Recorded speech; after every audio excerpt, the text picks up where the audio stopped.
Here it is, GIO all put together. I started up and I ran it for about a minute.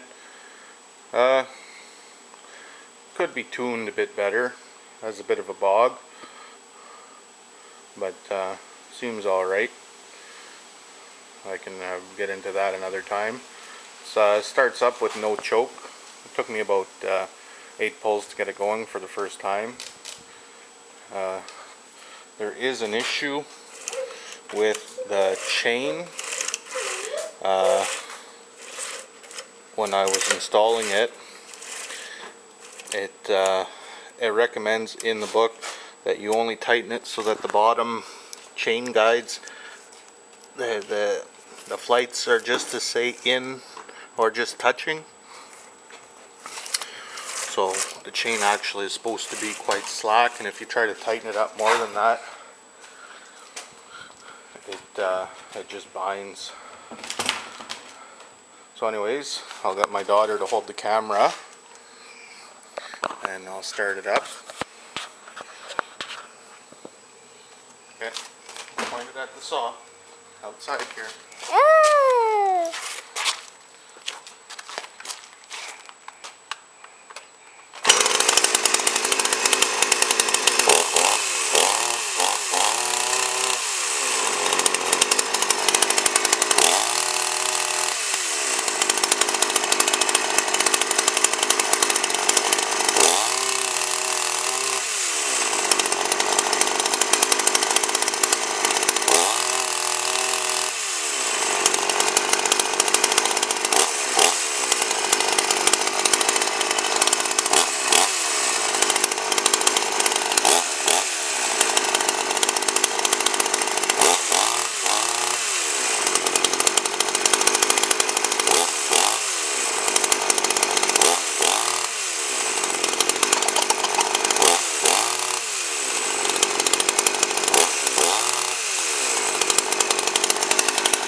Runs quite well.